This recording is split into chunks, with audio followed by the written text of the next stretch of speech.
pledge allegiance to the flag of the United States of America and to the republic for which it stands, one nation under God, indivisible, with liberty and justice for all. Roll call. Mary Jo Romanowski, here. Mary Jo Radcliffe, here. Thomas, Here. Jeanette Sansom, here. Nick Halstead, Here. Victor Carmen, Yes, Mom. and Brad Dox. Thank you. And has the meeting been properly noticed? Kelly, you want to talk about the live stream? Sure, I just wanted to let everyone know that our usual tech IT person had a very unfortunate accident and has broken 3 bones in his leg and is going to need surgery, and so is off for quite some time. Our other 2 tech people did some scouting, because this is usually all Mr. Wolf's job, and they got us all set up, and Dr. Sullivan is going to do her very best to manage it. My understanding is that you're going to be shocked when I talk, the volume needs to be turned down, and when some of you talk, the volume needs to be turned up, and so we could try to be helpful and make sure that we talk nice and loud. We hope that those at home that either are watching now or that will watch the recording are able to hear everything, but just know it is due to emergency situations. Thank you for that. Mm-hmm.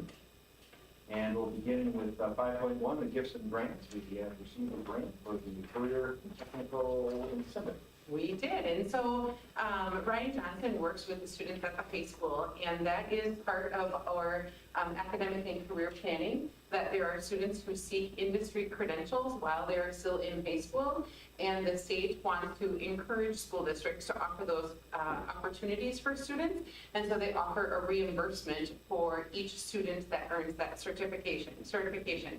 They say that they budget about $1,000 per completer in the state, but what they really do is they have a lump sum of money and they divide it by the total number of certificate earners throughout the state. And so you'll see that this year we had 6 students complete and we received $4,232.64. We allow that money to go back into the CTE credentialing program, because oftentimes there are costs for those tests that students take for those industry credentials. And so that is a way to encourage and increase the number of students who are going through that. So we are pleased about that one. And then added a little bit later, the Black River Falls Area Foundation is gifting our elementary library $1,500. There's a Grace Webb Memorial Fund that has existed with the Black River Area Foundation for many years. And their the amount is now set at $1,500.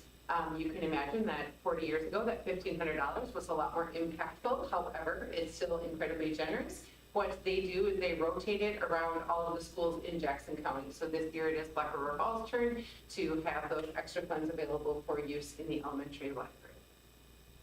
Very good. I moved to accept the gift. Second.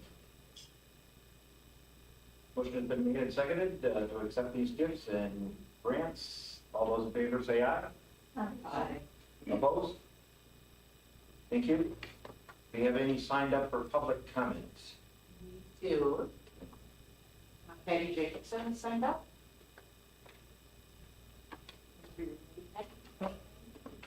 Don't start the clock till we get there. We went over it last time. So I'm Patty Jacobson from the town of Manchester, just responding to the student achievement reports that came out in June, which represent a crisis, I think. I mean, over 50% of our students take their grades into the room. And I don't think that's improved a lot, since I was on the board a few years ago, which means what we're doing is not really working very well. He's celebrating over many growth goals, but those growth goals don't even bring us up to 50% of the students. I remember asking at that time, the elementary principal, why is our growth goal so low? And her comment was, because we don't want staff to feel bad and get discouraged. And my thought was, we're mature adults, we need to feel bad about this, having to get going and do something different so our outcomes are better.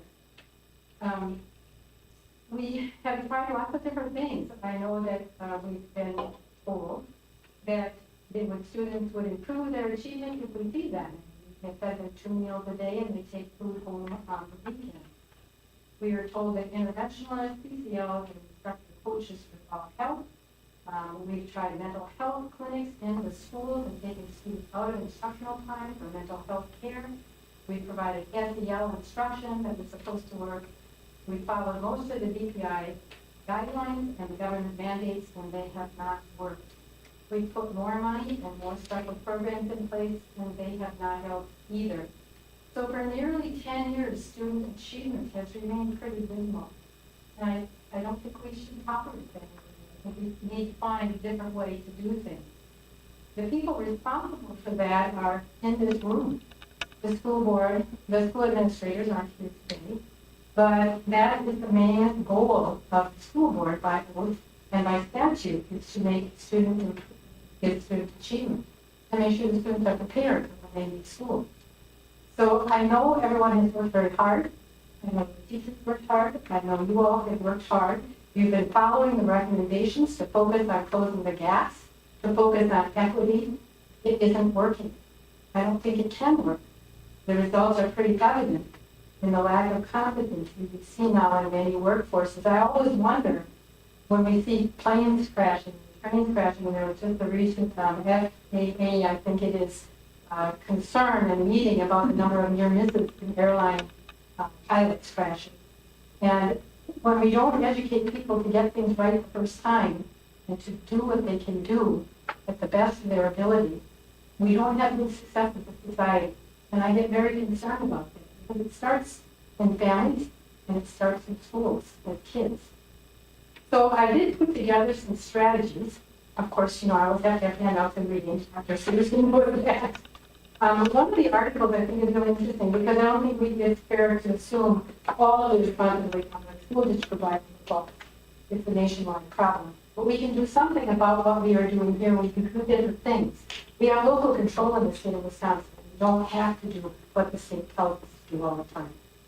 So this is an article that came from the Atlantic Monthly. It's called After Babel, How Social Media Dissolved an Ordered Society and Made America Stupid. I think it's a really worthwhile read. On the back of it, because I don't think it's fair to be critical without offering suggestions, there's some really simple strategies. And I put these together from data, from research I've done, from personal experience, from observational experience in my patients in the clinic, and a good dose of common sense, I hope. So I'm hoping that you'll read them, and I'm hoping that you will consider the suggestions I put forth here. I also want to close with this. We talk a lot about being kind and loving. You see kindness signs all over the place. And that love is the answer. My opinion is that it is not kind and loving to expect less of an individual than what they are capable of doing. So here's my little handout. And thank you for your time. I appreciate it.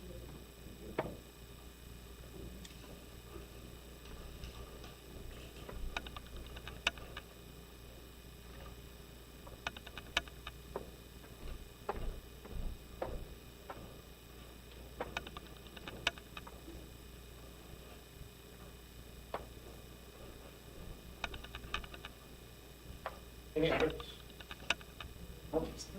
Okay. Then we'll go to our policy updates, 453.4 and 453.1. And there's a couple things that different ways that we could move. We could accept this as, it did not come from policy, but this could be the first reading of it, and then we could approve it next month. Or we could go ahead and approve it as it is written the first time. So I don't know if anybody has an opinion. We've read through the policies. I would like to discuss it tonight and then approve it next month because there is a lot in the policies. And just getting it on Thursday, and I was out of town. My first reading was today. Okay. And I personally feel that we need to take more time when it comes to policy and not just rush it through on the first read over. And that's what we Because- normally do, so. Yeah, so tonight I would prefer that we just read through it and discuss it and then approve it at the next meeting. Let's see, the first one really, Administering medication to students, right? Right, that's when administering medication to students? Yeah. There was not much, the rule had some changes to it, some additions. Just for specifically the new board members, but anyone else that needs that reminder, I just want everyone to know that we subscribe to WASB. They have what's called a policy resource guide. We pay for that service. When I go to the policy resource guide, it will give options. So when it came to procedures for administering medication to students, there was some background information and then sample policy number 1, sample policy number 2, and so we get to pick and choose. We don't have to adopt one of those two, but they guide us and they've already been vetted through legal, which saves us by paying that one-time fee to policy resource guide, as opposed to every time we change policy, having to send it to our attorney. It's a lot cheaper this way. So again, we don't have to accept it. I just want you to know that this is not me sitting there making them up. It is pulled from WASB policy Right. resource guide. Thank you for that. I appreciate it. so did you have any questions with 453.4? I did. I highlighted some things.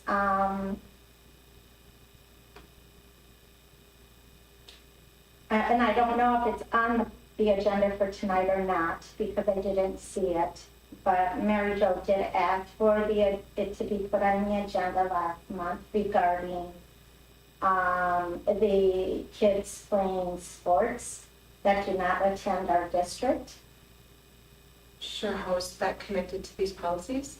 Well, because student emergency information says that a child can participate in any district-sponsored athletic activity for students. The form shall be completed regardless of the student's full-time status, enrollment status, or residency. And when I read that, and then Mary Jo wanted to bring that up, it just brought back to my mind that we're stating right here that it isn't based on the student's full-time status, the enrollment status, or residency. So I know there have been discussions when it comes to the Petalskis, whose children We don't speak to individual names. sorry, into a child who does not attend school here but plays sports, wanted to come back and play sports in the district. Are you looking at policy 453.4? And can you tell me what paragraph you're Oh, reading? I'm from? sorry, I was looking at 4531. Okay, I'm sorry. Didn't you start? I got for 453.4. Okay. Any questions? Sorry. No, that's okay. I was like, I don't So even see that that paragraph. Because Yeah. basically, I think that's just kind of, just adding some sections.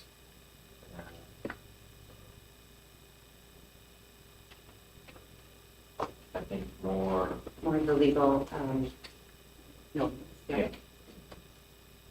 Yeah, for 453.1.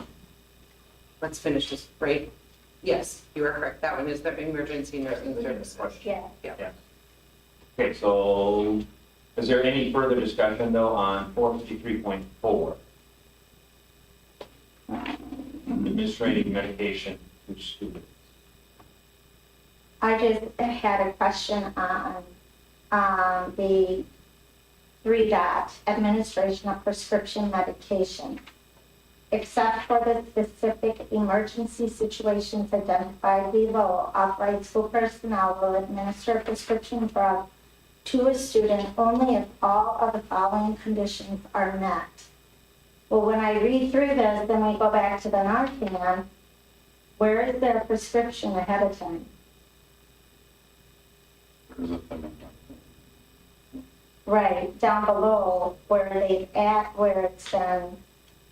But I just want to make sure that as we are reading through, that when we're doing this, that the wording and what we are doing, because I know she said that there could be, that Dr. A standing order. Yes, so I just want to make sure, because in the event, the standing order is in the event and filled out usually ahead of time. For sure. So each So, fall, she gets the standing order for the,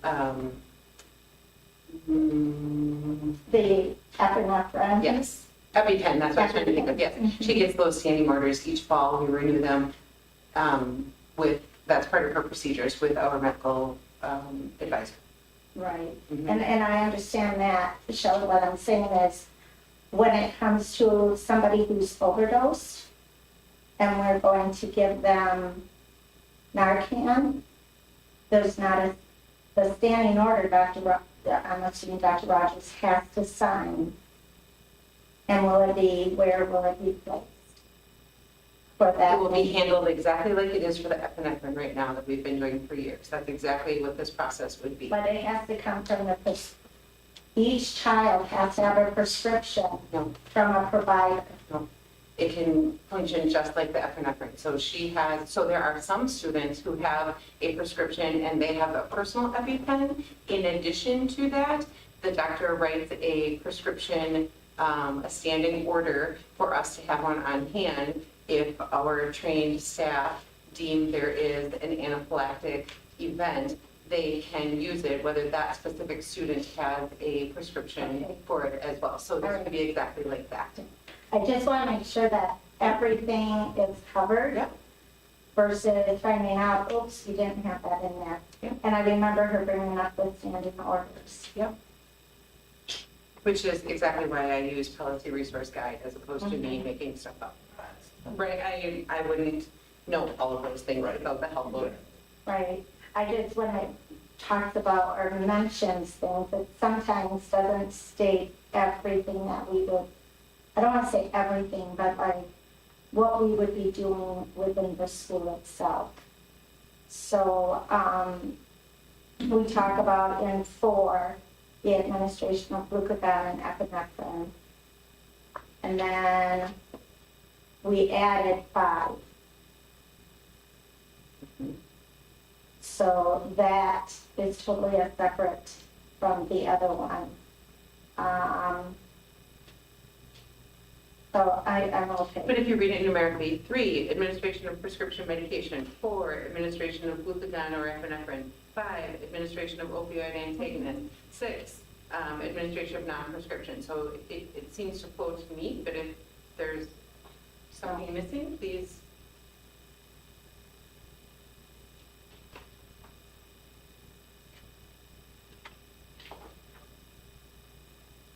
Yeah, the indenting doesn't look the same on here, but if you follow the numbers, it does.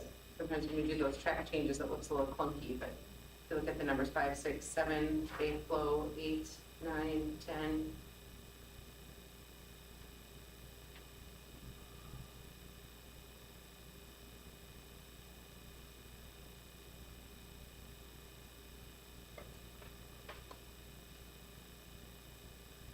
I found a typo under number 3, so I'll fix that for next time.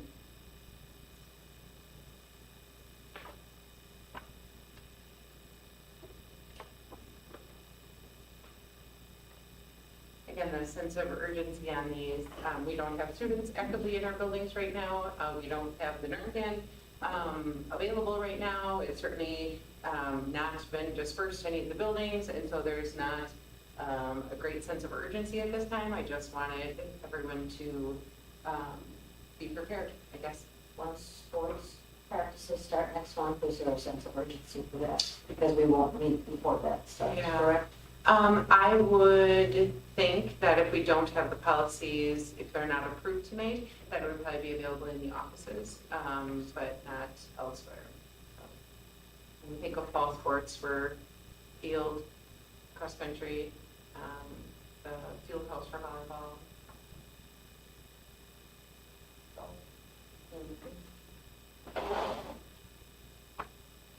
You have to see some swimming. Okay. So, anything else on that one, or do we want to go over the emergency nursing services?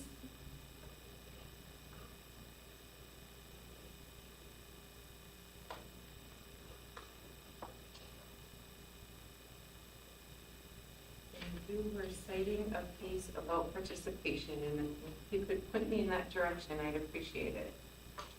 It is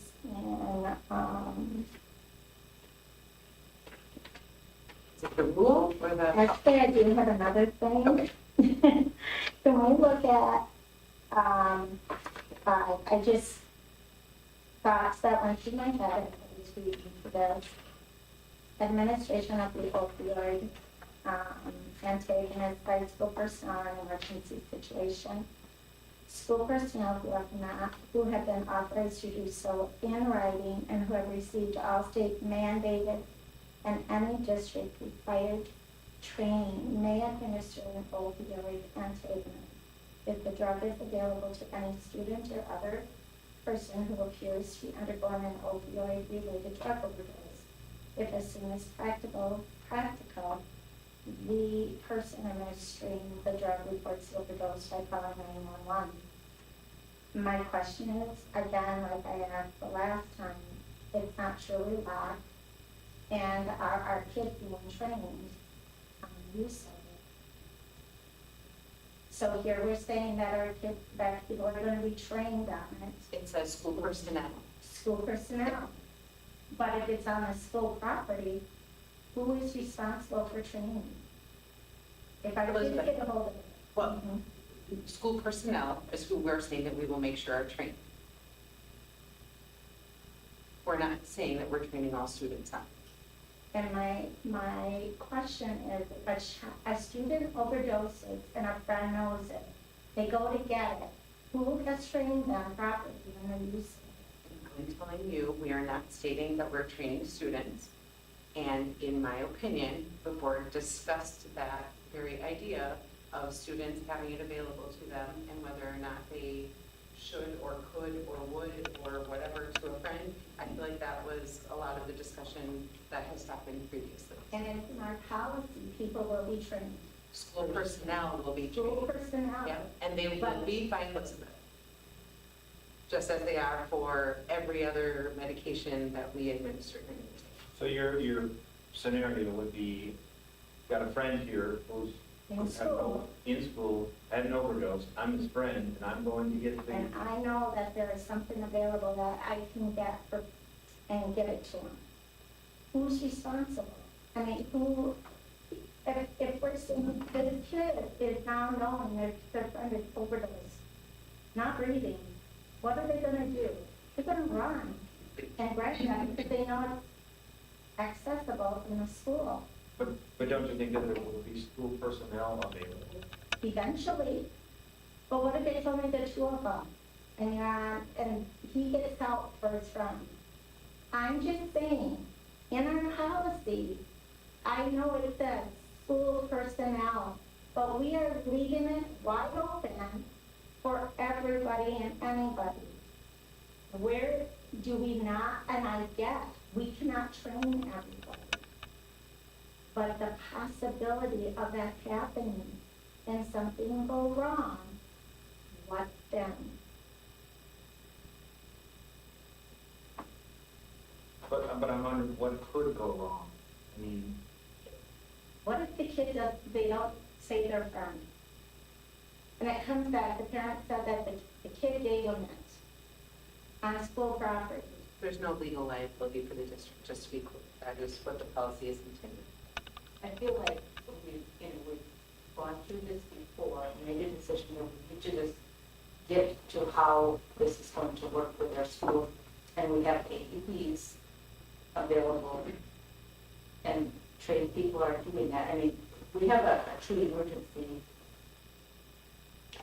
I'm saying 100% of people are going to go with 911 and get appropriate personnel supervising as well as our staff and community people that are in our buildings. I mean, as we look at this, I mean, we're training school personnel, and we're trusting that when the school is having an event in the building too, that there's also community people that are trained. So, you know, we may open up that school personnel training to some community people up there at school. I mean, I would be in favor of that. We have so many entities in our community that train for our, For training for school, it's in our schools. I'm not worrying about the community. I am worrying about what's in our schools.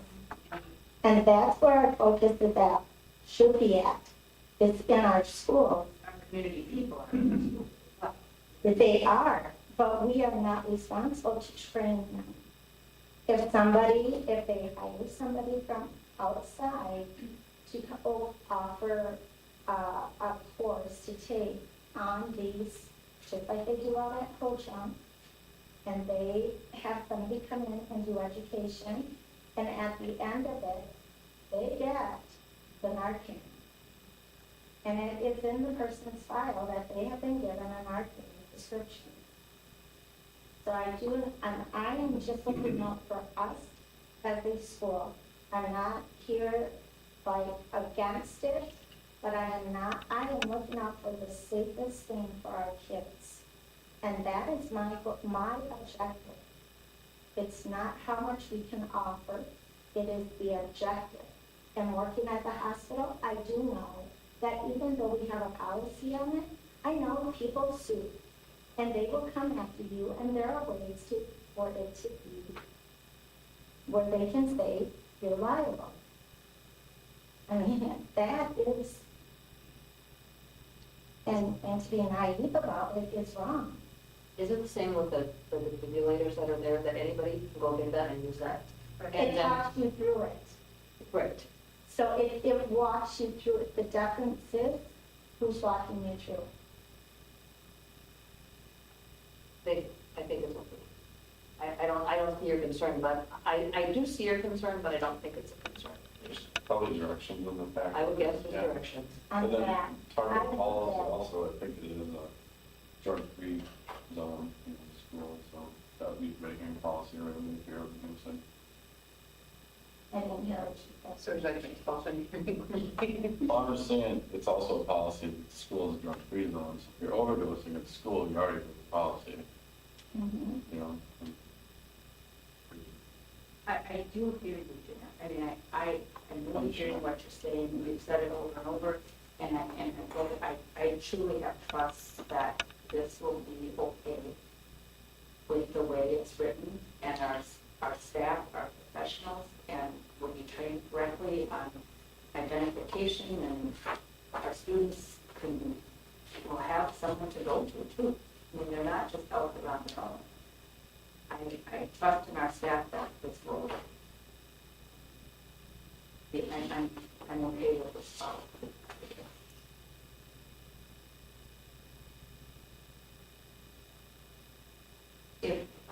I'm certainly in favor of processing this again and coming back next month for the approval, of course. I think it deserves a lot of thought.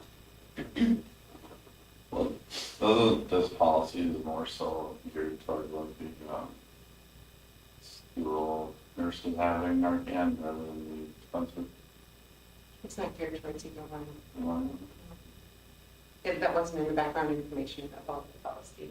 It just said if there's a staff member who's going to be administering it, that they will follow all of the training protocols.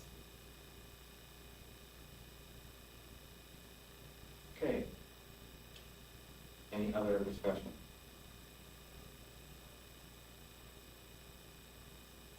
Okay.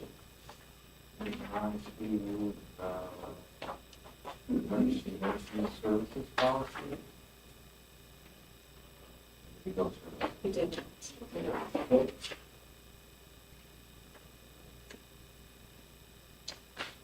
Emergency nursing services, 453.1. That was your concern number 5 on the second page. On the second page.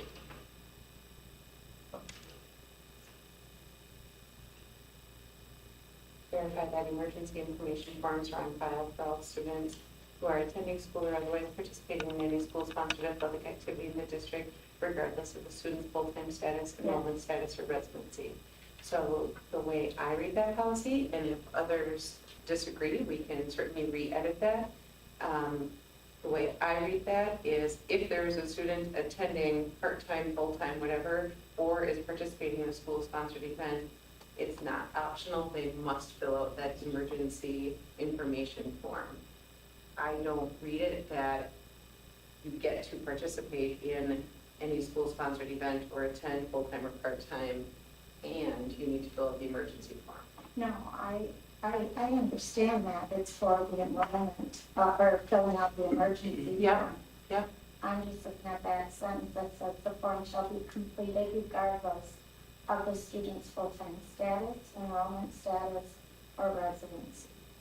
And so where that comes to play, particularly we have students in our co-op that don't go to our school. So if that coach were to use our Skyward student information system to call a parent because their bus got back 20 minutes late and they need to get a hold of that parent, they wouldn't have that student's information there because they aren't in our system because they just play athletics for us. They're part of another system. So those people need to also fill out that form. So that would be that in action, or God forbid they're at a competition and the student gets hurt. But the student is not our full-time student, that coach wouldn't have any way to find that parent if they didn't have that emergency form filled out. So the way it's intended is if you are attending even part-time and participating in any extracurricular, we must have that form on file. The reverse was not intended, but if there's different language to clarify that, we certainly can do that.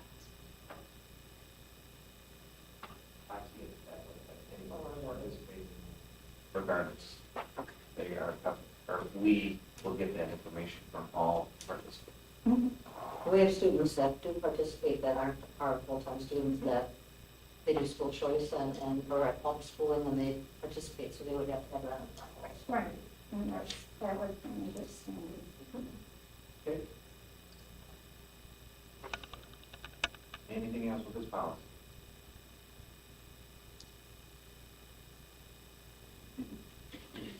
Yes. If I could just answer your other, you had brought up another topic beforehand regarding something that Mary Jo asked to have on the agenda. I felt that we have a policy committee for a reason, and that policy committee has community representatives on it. And because that agenda item engages with the community, it felt like that should go through the policy committee. So I reached out to Mary Jo in between last meeting and now and said, are you okay if instead of considering one family who's asking this time and then the next family that's asking next time, are you okay if the policy committee works on a policy so that the rule exists regardless of who's doing the asking? And she agreed and felt like that would be a better avenue. So that's why it was not done yet, because we thought policy committee would be a better way to come at it. And the reason that I brought these policies is because the board already took action on them. You guys already decided we were going to do Narcan, or have Narcan available. Therefore, I went ahead and updated policy. So just, I get that it sounds like one, I went ahead without policy committee, and the other I didn't. But this one, the board's already taken action on, and so it felt appropriate to update our policies too. I will bring them for second reading in August. If anyone thinks of more edits or questions in between now and then, please let me know.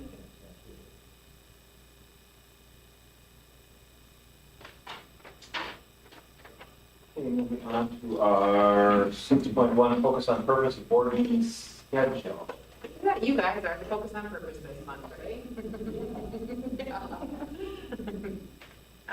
So a while back, we had, well, first the regular monthly meetings, sometimes there are years that we know that we have a spring break scheduled, and so the board has decided well in advance to move those meetings. It still may happen that something comes up that we have to move one of those monthly meetings, but we're really trying to do that at least 3-4 months in advance to have full disclosure. So those are the third Mondays of every month. If you want to take a look at that. That next piece is that special board meetings. That is something that was a byproduct a couple of years ago of other members sitting on the board that they wanted to regularly schedule other board development sessions. I put dates on there, but would appreciate some conversation as to whether you think it is most appropriate to park a date now, and then we fill the agenda as the date is getting closer, or it, but, Oh, it's just in January, it's still 2022. sorry about that. I'll look at this now. Thanks, Nick. Do you have any other thoughts, or just want to point out my typos? What else would you like to share? Well, I mean, it's just, Yeah, whatever. okay. All right, no. That's why it says proposed, right? I'm asking, or if you would rather wait until a topic comes up that you feel needs additional discussion, and then we schedule one of those others.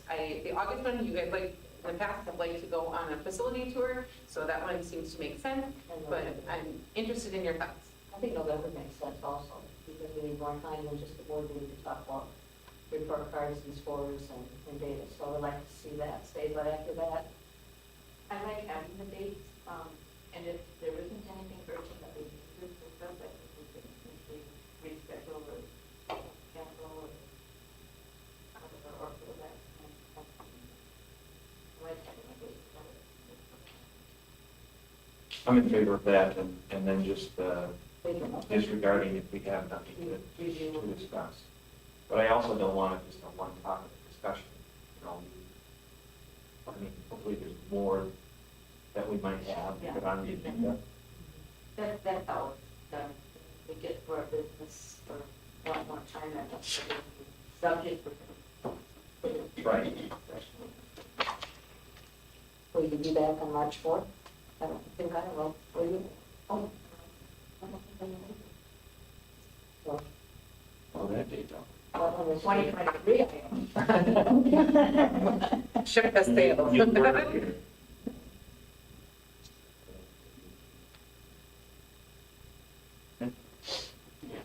And policy committee, those dates are fine. I think I am on now. And they didn't know that when I won't be here in October. Okay. I'm wondering If if, we could do it earlier, if we want to do September, I think so. November, if we want to do every other month starting in September instead. Well, I think if we want to address what Jeanette was bringing up, policy should probably meet before October.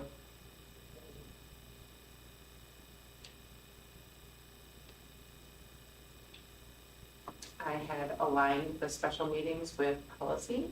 Are we agreeable to, if we go September, November? They still with the rest of them, I just skipped a month somewhere, so yeah, I can just change the October. First Monday is.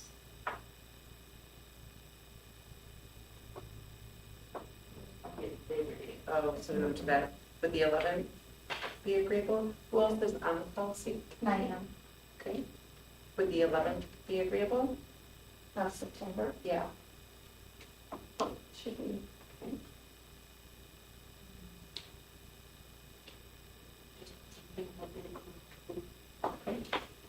We have to be, it has to be Monday. No, that's just what practice has been. It doesn't have to be. Let me check when I get home and. Okay. But I'm not.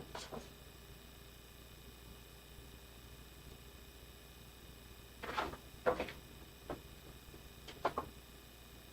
So everything set? You guys agree with not putting anything on those other meetings yet? Yeah. That's Maybe fine. then, See what comes up, I guess, next, month or whatever it is. We do not. Well,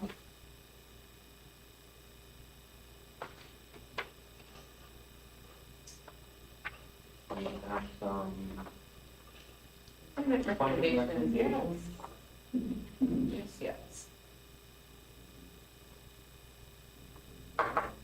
we have, I think most of our elementary seats are filled. We still need a special education teacher at Forest Street. Otherwise, Red Creek is full, and the middle school is full, and the high school needs special education and math, and the district needs adaptive PE yet. there are 0 applicants for that role yet. So that's going to be a challenging one for sure.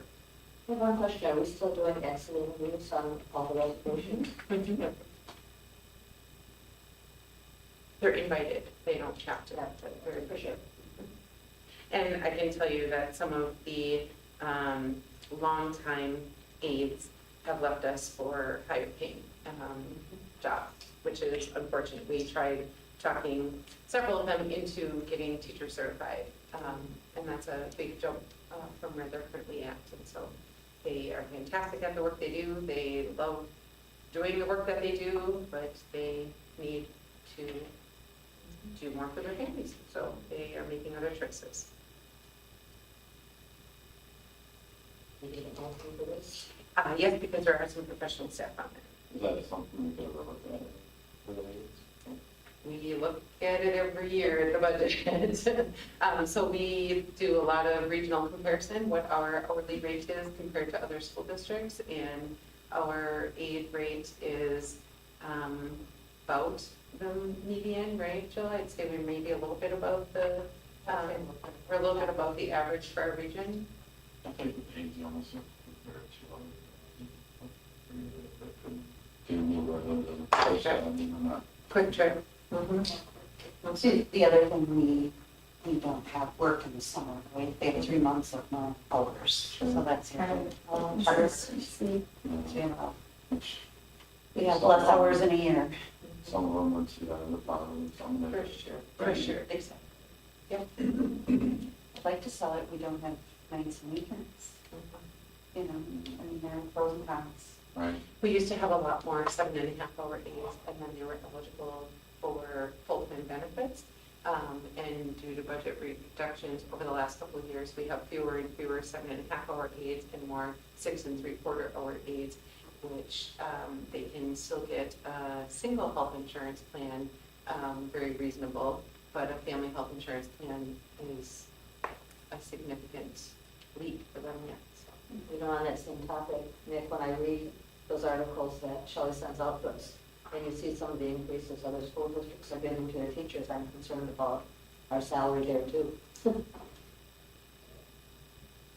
See what we have to do about that. Well, there's also a question to it, can they afford it? And then, You know, I Will they be in trouble next year? don't know. So just was talking to a colleague that the district failed a referendum, and so they had like a mass exodus of staff because they hadn't given increases. And so the neighboring district is like, hiring's never been this easy. There's people all over the place. So nobody wants to do that to another district because we need people serving all of the students, all of the schools. But we're not losing them to other schools is the moral of the story. We're losing them to other career pathways. Yes. Make a motion to approve the employment recommendations as presented. second, Okay, motion and second for the employment recommendations. All those in favor say aye. Aye. Opposed?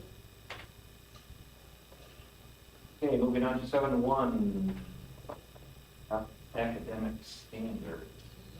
So Dr. Sullivan is on the recorder tonight, and so I will just briefly update you.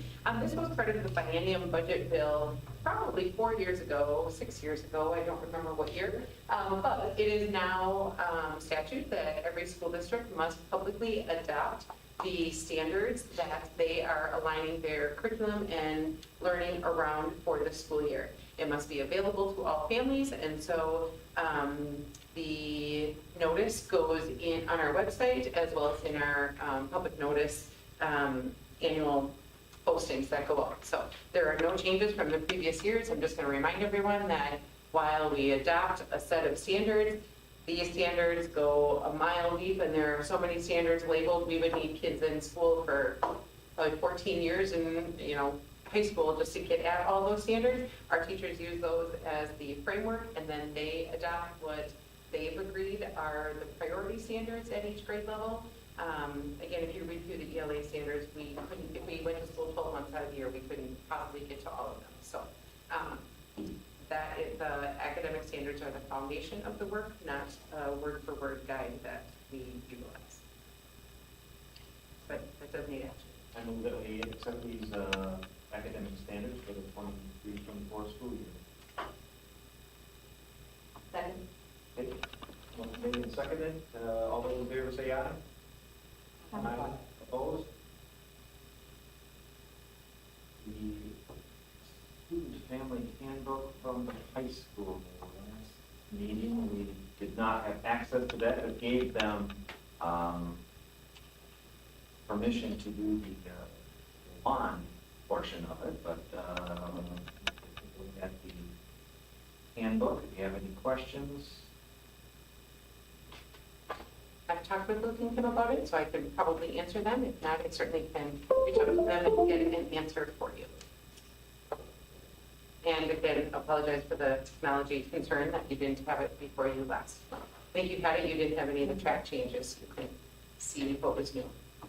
I guess one of my concerns, well, not necessarily a concern, but that the lunch and learn, is that Going away. Mhm. So they're hoping that that really improves attendance because there were students unscheduled for that half hour. Some were roosted if they were failing a class, or there was extension activities that they could go to, but it was a lot of downtime in the middle of the day, which led to lower attendance in that course right after the lunch and learn. And so they are hoping that that will help.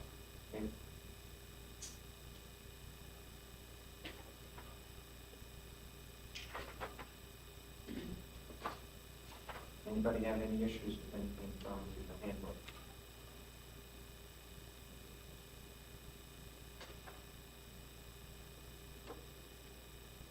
Do we need to approve the version? Yes, please. I'll make a motion to approve the high school student family. Second. Okay, we have a motion and a second. We've got the high school student family handbook. Any further discussion? All those in favor say aye. Aye. Opposed? Passes. Now looking at the co-curricular handbook. And I apologize for bringing that back just 1 month after you've already looked at it. A student scenario came up, and I was asking questions of Mr. Oscar, Mr. Madsen, and Ms. Penza, and then they started digging through this. They found some items that, first of all, the formatting of it felt very clunky, and I think that happens when we've had some pretty rapid turnover of activities directors. They all will insert a paragraph, but then maybe don't read from start to end, and so it looks a little clunky. So there was some formatting things, but the most significant change that they made was that previously, the handbook allowed a student to be receiving 2 failing grades, and with 1 F, they were still eligible to play. It was a second F that made them ineligible to participate in either practice or competitions, and the 3 of them felt strongly that they wanted it at 1 F. You were not eligible to participate, and so that is really the substantive change that they are making here. Just for a little history, when Mr. Weinman was our activities director, he and I hosted a series of family and coach evening sessions, and we made some changes to the handbook, and it was that group that moved it from 1 to 2. And now this group is asking to move it back to 1, and both are arguable, right? They're defensible, I guess is the right word. Both are defensible. It just is a thought process, I guess, that they believe 1 will increase the expectations for students. So, are there any questions or comments about that idea? Yeah, realistically, it should be 0. But Well, they kind of do now, but if you have 0, you get to play. If you have 1 F, you have to sit out part of it, so. do the, now, you mentioned that, you've got this together with coaches. Is that kind of a annual thing? It should be, and so I just talked to Mr. Oscar about it. I've talked to a couple coaches this summer that were concerned about some student behavior management, and I would say through the discussion, there was a lack of ownership as to who was supposed to be making sure the student behaviors were in alignment with what the extra co-curricular handbook said. And so I suggested that Mr. Osford and high school administration gather all of the coaches and they just do kind of a calibration, like here's what it says, here's what that will look like, here's what it says, here's what that would look like. The concern that was brought to me was that coaches felt that the kids were getting in trouble and Mr. Oscar was not holding them accountable. When you read the handbook, the coach can hold them accountable. They don't need someone else to do that for them. It can certainly be done in partnership, but it should be all of the adults holding the kids to the same standards as opposed to one waiting for someone else to drop the hammer per se, I guess. So I think we're moving in a better direction with that.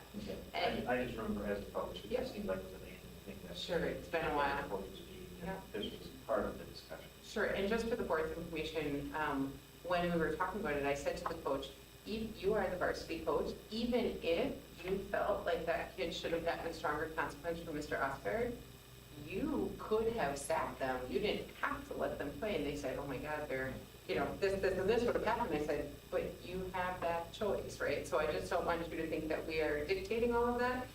Coaches make decisions all the time who they put in and who sits the bench because of attitude, practice, all of those things.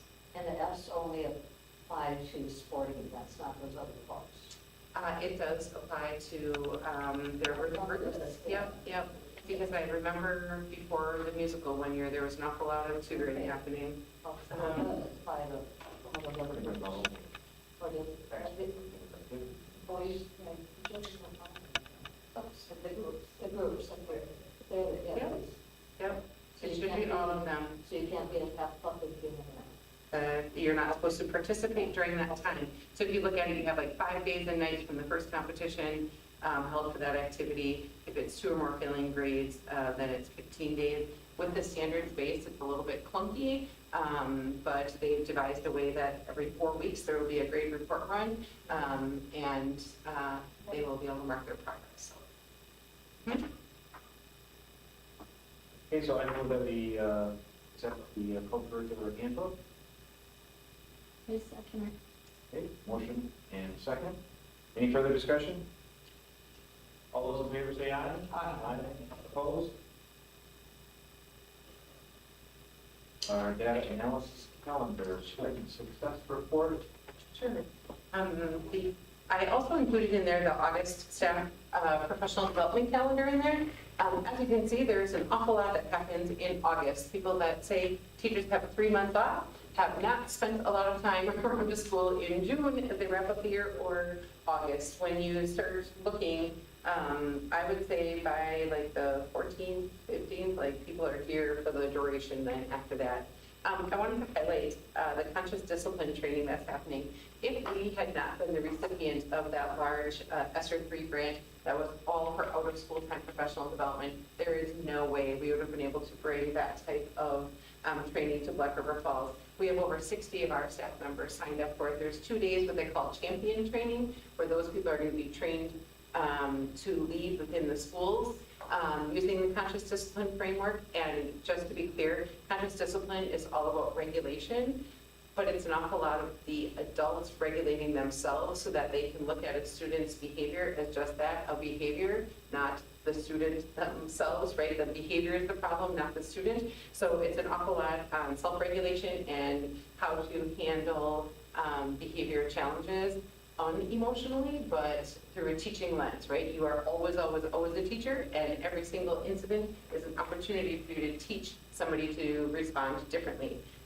Then there's those champion trainings 2 days, and the next 2 days is training for all. We're actually, Melanie Floyd and Nicole Sullivan, we're selling some of the extra seats because this training usually happens at like huge national scales, and the fact that we have that grant is allowing us to host it here at the London Theater, and so we're selling about 70, 80 seats to other school districts around the CISA, which will also help to offset some of the costs. And so we're really, really excited to bring that training right to Black River Falls. It's good stuff, yeah. If anyone is interested, we've got a lot of books on conscious discipline. If you'd like to peruse them and just better understand, you're welcome to do that.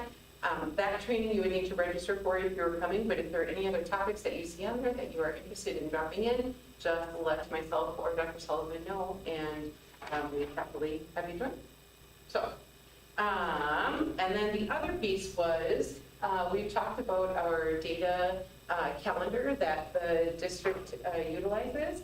I thought it might be helpful for you to give you a year in advance look of the type of data that you will be getting on an annual basis. And so my understanding was that we wanted to add the student out-of-school suspension data and the percent of students chronically absent to the board report. And so you will see that you'll get that in October and February and June. So you'll be able to monitor that all 3 times. The state report cards come out in November. That is always just a ton of data, but I really look at that as the autopsy because it's data from the previous year.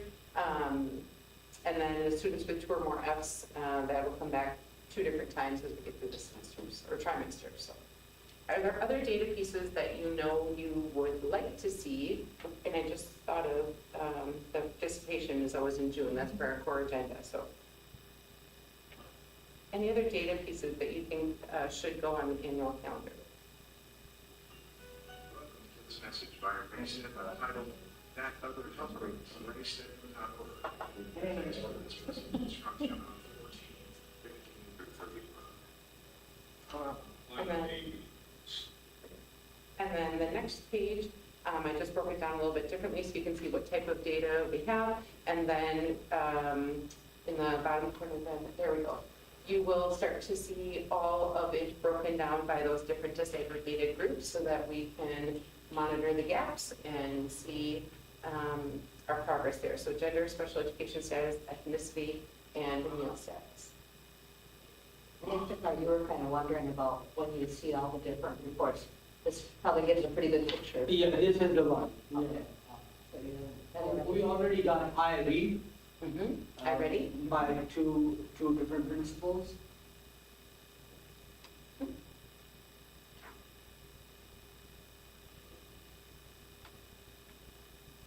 Okay, then we move on to our monthly expenditures. They were in packets on the table. Anybody have any questions about the expenditures?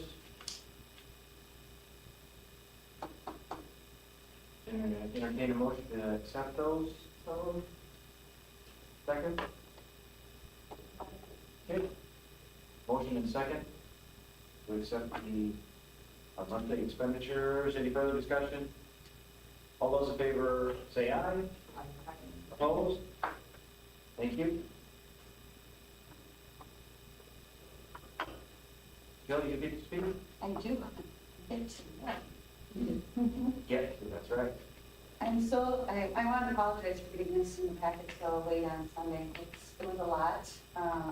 We are still charging things back to 22, 23 as invoices still come in, so it's still a work in progress. But I think we captured most of it. I would say 95% of it for sure.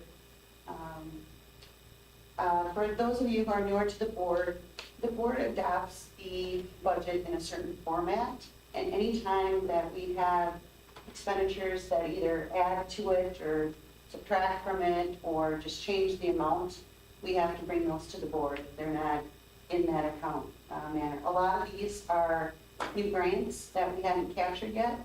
We did do budget revisions in February, but there's been a lot since then that we had to work out the budget for and get on the books. A lot of them also are just changes when I say true up to actual amount. So like 612 is a source for transportation aid.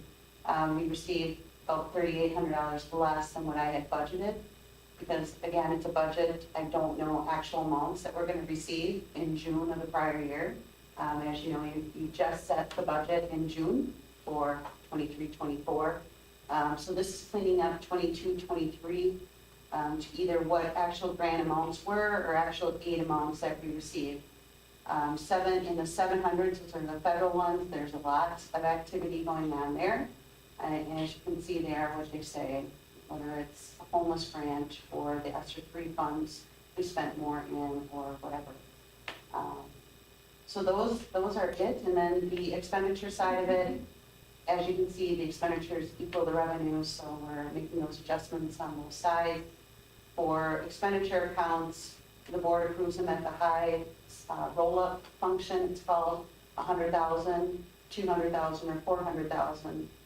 So in bigger summaries and not a lot of detail, there's a lot of account codes that go into those line items, but you don't see all that data because you're really concerned about maybe the what and the big roll-up. So I don't know if anybody had any questions about any of the items. Could you highlight, like the one that you had to change, 181,831, the utilities? Yeah.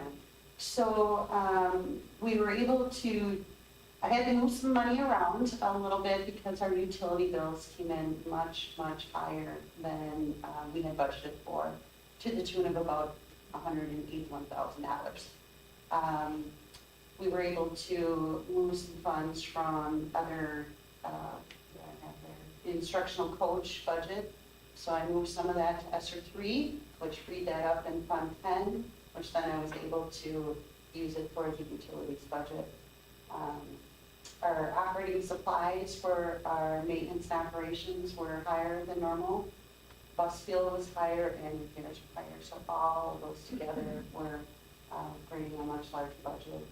We also, for example, our EBC HRA, this is that one of the 3 pots of money that the district pays claims as incurred for staff. And that was $140,000 more than we had budgeted for. So open enrollment was another one. And some of these things we don't know until June. So open enrollment is fluid throughout the year. I have an idea, I kind of knew, probably not going to be budgeted at the right amount as the year went on. But by the end of the year, it was much, much higher than I had realized. So we did a lot of shuffling, taking money from here and there and trying to cover everything so that our revenues were still higher of actual revenue versus our expenditures. So we still are in that situation where revenue came in higher than expenditures. However, if we have a lot of things we have to write back, we might be in a deficit mode. For example, there were a couple things we were hoping to come out of Fund 49, which is our bond proceeds for the referendum. They were things that weren't covered under the contract. For example, abatement of lead paint, that wasn't something that was going to be covered. We were able to take it out of the referendum funds. However, if all of our expenses come in and we don't have room to add that amount in there, we may have to write that back. So we still have some unknowns out there. Our audit is August 7th, and we'll know more after that, of course, but this was to get us in line with what we actually spent or actually received. So this is the notice. This includes Fund 11, which is our ESSER grant money as well. So changing from $25,032,000 approximately to $25,827,000, and you can see that those are balanced. The other is special projects funds. Those are Fund 27, and the detail was in there for that too. Good news there, it helped us offset some increased costs that we had for tuition for special ed students. So the special ed state aid came in $156,000 more than what I had budgeted. A little bit in transit aid from another district, and then Medicaid came in a little bit higher. So we had almost $200,000 there to help offset those tuition costs for sending students somewhere else. And then a couple just small changes in Fund 40. That's our Fund 46. It's our capital maintenance trust. We had more interest earnings in there, which is good. Interest was up in Fund 10 as well. And Fund 49, that's a bond proceed again. We had an increase in interest earnings there too. So those are all the changes that I would need for your approval. Something that I want to point out, that we were able to make it through this year, not in deficit spending up to now. We don't know how it will balance in the end, but that flexibility of having those ESSER 3 grants still there saved us. And so the extreme jump in utility costs, in fuel costs, in the things that we don't have tight control over would have sunk us if we didn't have those ESSER funds in reserve. those funds have to be spent by September of 2024. And so that means that that safety net is going to be gone pretty soon. Because as Nick pointed out, next year is 2024. Most third year.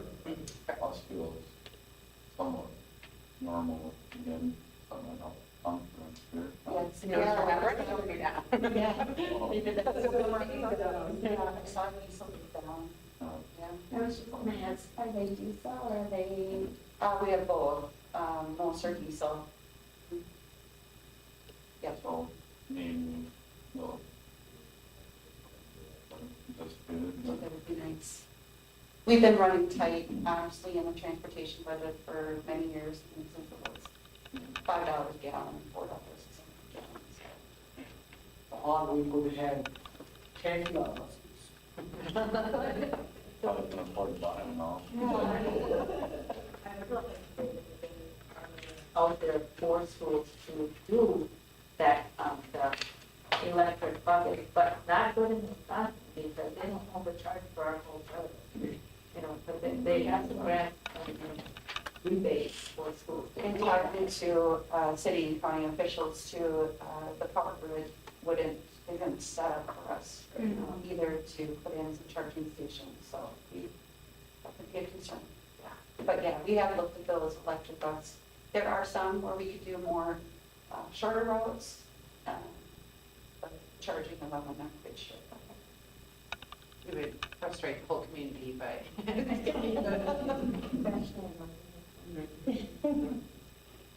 Thank you, Jill, for balancing that. It's not an easy task to put something here that covers this. Right. Find something to There's cover. a lot of shuffling, yeah. Yes, appreciate it. We need to, We do need to approve that because that notice has to be posted in the newspaper as well, so that does need board action. okay, looking for a motion to accept that? Make a motion to accept budget. Second. Okay, motion and second. Any further discussion? Okay, all those in favor say aye. Aye. Opposed?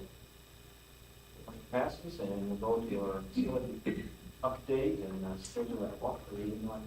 We have it down there, it's August 14th, but I wasn't positive, that was just my picking it, I was not sure if it worked for everyone, and that's when I'd like to get on the calendar, because we, with us starting school a little bit earlier this year, we would like to get that done sooner than later.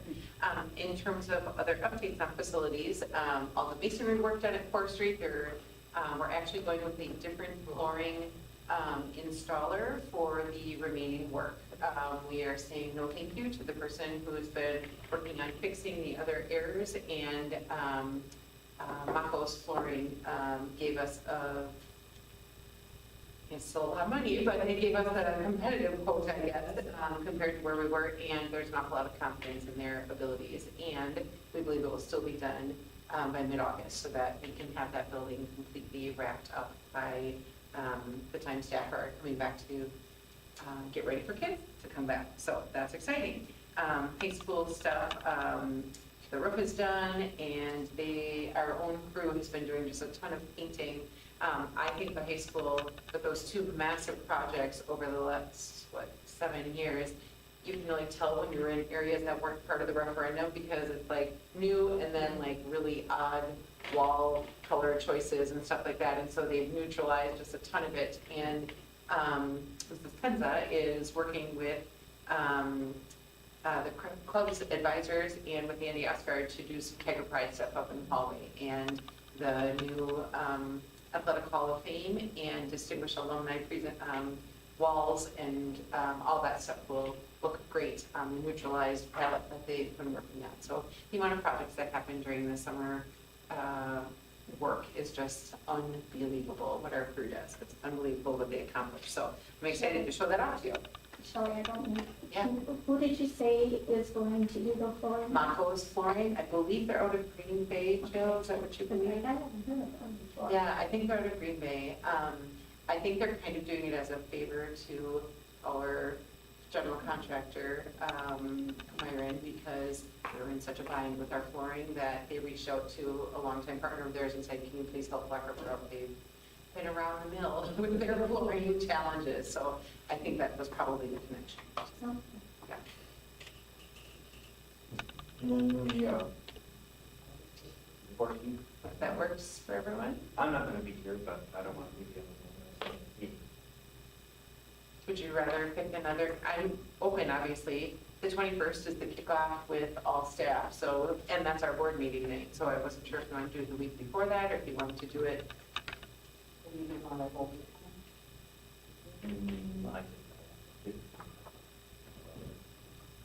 Don't be scared. I can walk in. 22nd. So the day after the board meeting, good. Just throwing out. Don't know words to it, always, you know. Well, if the 14th works for all of you. I usually rent or reserve the school vehicle and we drive around and look at all the sites together and. Okay. School 14th it is. Sounds like 14th. Top of one is self-guided tour. 1 4. The approval of the June 19th meeting. What minutes there, any corrections, anything that anybody's needs that needs to be corrected? Make motion to approve the June meeting minutes. Okay. It's made and seconded to accept the minutes of the June 19th meeting. All those in favor say aye. Opposed? District Administrator's report. I have a couple things for you. First, the TCO is still in action.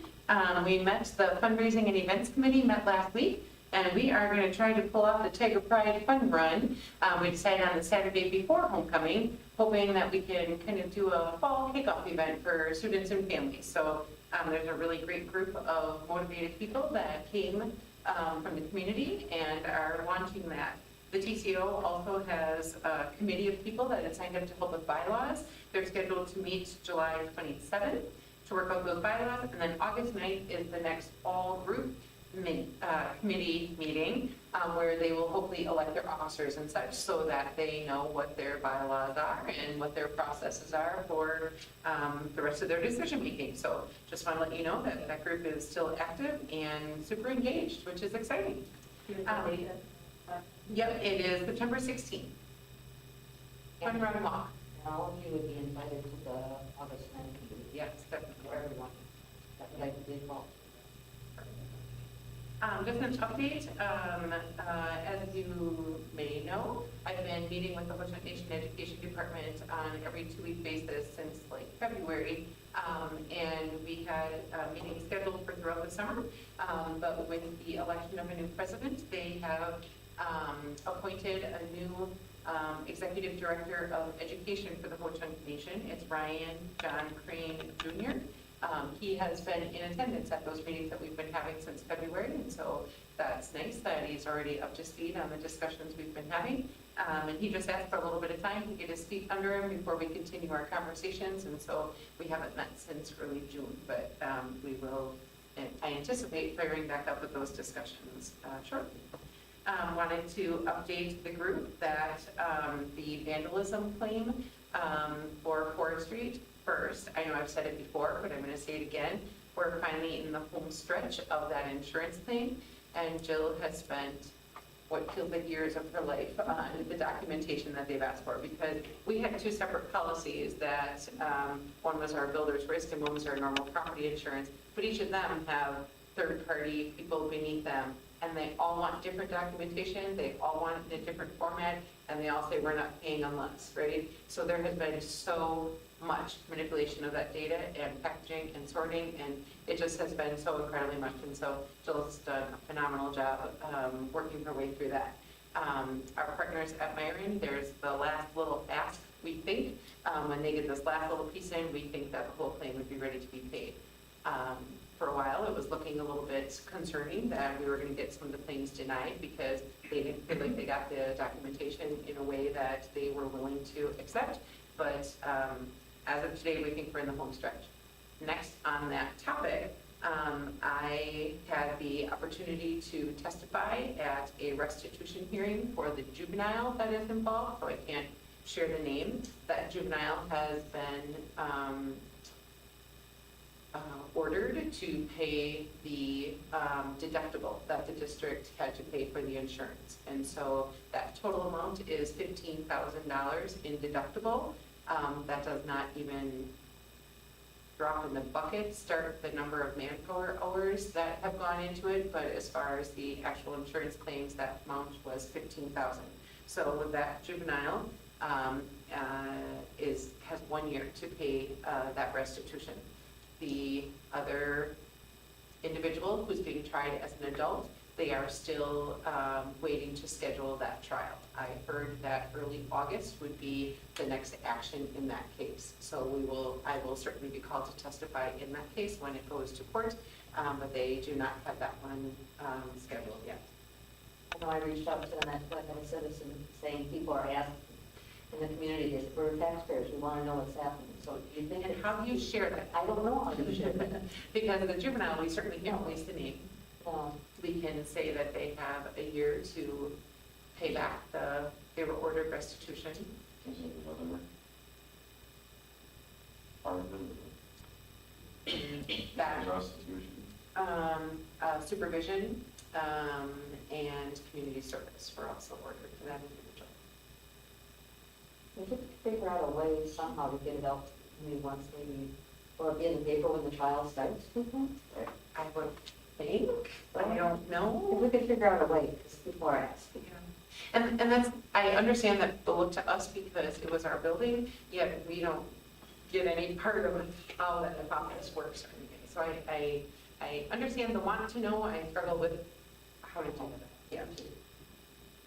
So, and then the other thing, there has been a couple of board members that served on the committee to talk about the creation of a distinguished alumni and an athletic hall of fame. Your phones probably rang about 5:30 today. It was me calling you, telling you that there's a nomination form out there now, and that we're ready to start accepting it to go to the board. Oh, I was, I might have. Okay. We'll have to You mean a school message. Yeah, I could probably give it a spam, but if you listen to it, okay. I'll figure it out. And would you only have your cell phone, or do you have a home phone as well? I am used to. Okay. Let's just check it before you leave, okay? We don't need to talk about your phone number now, we can wait till the meeting.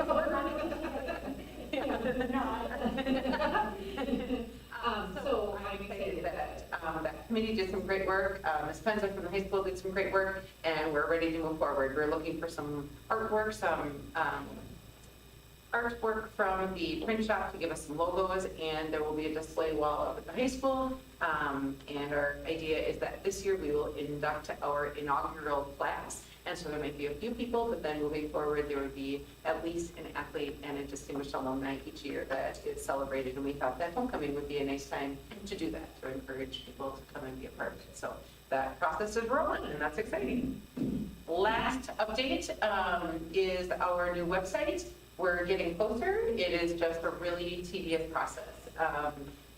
Because we don't have a webmaster really, we have a couple people who play around a little bit, and honestly, I just need to spend a lot more time on it. And so we're going to try to get some of our student marketing interns better trained, and there's just some cleanup, because they migrate everything from our old site to our new one, but they also migrated all the stuff that was old and outdated. And so there's some work that needs to be done, but by August 1st, we think we'll have our new website, so we'll be sending out some announcements and stuff to everyone to download the app, and we'll be using that new ThrillShare platform as opposed to the current School Messenger and website. That's all that I have. Very good. And WASD? I included a report, I just attended the leadership conference for institute. And then the policies and resolutions committees will start to meet, and I have Cal and Brad and Shelley as the present resolution, but any board can submit proposed resolution. And that time is now, if there's any members who would like to do that. We never, I don't think we've ever submitted anything, but. Not in my time, I shouldn't say never, but not in my time. Not in my time either, but those would be reviewed. I've also included it's reported that a lot of people call the WASD office wanting updates on the legislative stuff. And this, what I listed, the legislative blog is there, and then the state bill tracker that tracks everything that's in the legislation related to education. So when I went in today, it was really easy. I mentioned last month that there was a bill to have a major law to have a usable supply of opioid antagonist in every school and private school. So went in and got the bill number, and it states exactly what it says, and then it states what WASD's action has been, and they're monitoring it. Of course, there isn't any funding attached to it, so WASD will not be supporting that unless there is. But it was really easy to track the actions. I don't know, has anyone else used that? Can you do that all the time? Okay, Not all the time, but I have you. I usually get notices from WASD of what's happening in updates, but it was very interesting to see everything. How it works. Sometimes just the volume of proposed policies, right? Yeah, I know. If you have any questions, I have all my handouts from the institute that I went to, both the ones I attended as well as the sessions that I could not attend because they had multiple things going on at the same time. I like that they provide all handouts for the which I don't know that it is anyone is interested in doing more. And you will receive my position as WASD Region Director is up coming in 2024 January. And so we have it on our schedule to go to the Electric Temple for our regional meeting, and there will be an election for a new regional officer and director that at that time. So any school district can put forth a proposed candidate. Do you have nomination papers, or, 'cause I just got it today, just opened it up, and so, yes, I was going to mention that as well. Thank you for your service to District 6 for WASB. You're going to be sorely missed by. I'm the same member. So anyway, if anyone wants to apply for that position, I have some nomination papers. If you'd like to do that, I believe they have to begin by August 26th.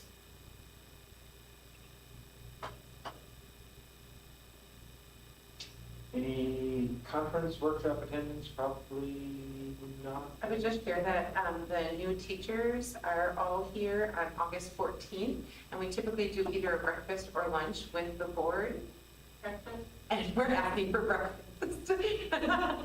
We're asking for breakfast if you are available the morning of the 14th. All of our newly hired teachers will be gathering up here, and it's very nice for you to be able to put a face with a name and to greet them, welcome them to the team, all of that stuff, so that when they hear of the board, they can put faces with your names as well. So the morning of the 14th, we'll send you more details later. And then the 21st is the all-staff kickoff in the London Theater.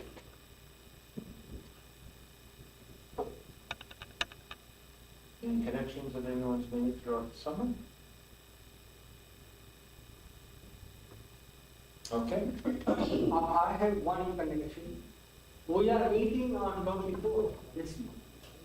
Not a meeting, it's a social gathering. The social gathering is 24th. So how we will get there? By all machine or aeroplane?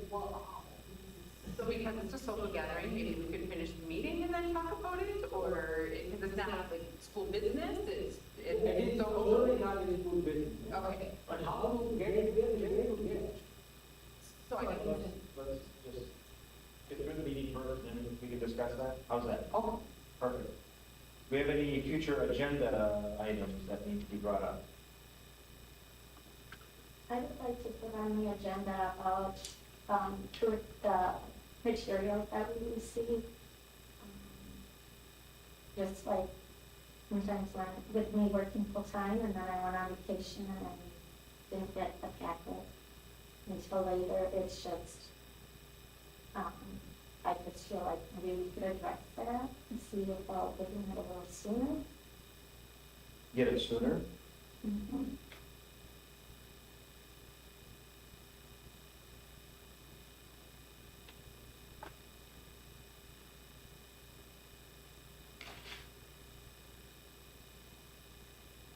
Any other agenda items? Yes, do you have any? I do. I will be sending a report to all board members about I-read academic report that was released by two principal readers. So when you say that you'll be sending out a report, do you mean that you will bring it to the board meeting and you'd like it as an agenda item to talk about? Yes. Okay, because emailing it out to the full board would not be following open meeting laws, right? So you'll wait to share it after the meeting or give it to me to put in the packet to everybody?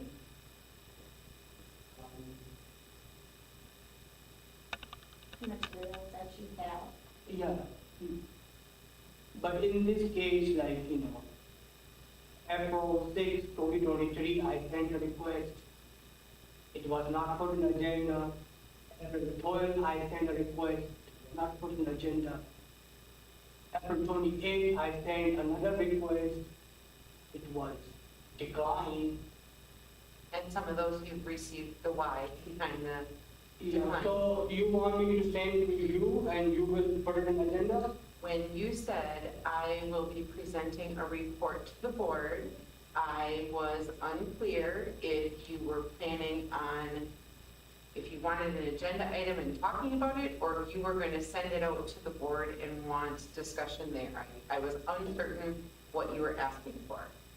So we can all discuss during the board meeting, so I can send them what I have figured out. So what you are asking is to put the topic on the agenda. And then you will bring the report to the meeting. Or put it in the packet so everybody gets access to it ahead of time. Everybody should have access, it's very little bit, So you will send a copy to Shelley. only Shelley. And then she will send it out with all the other board meeting material. Is that all right? Yeah, that is fine. Perfect.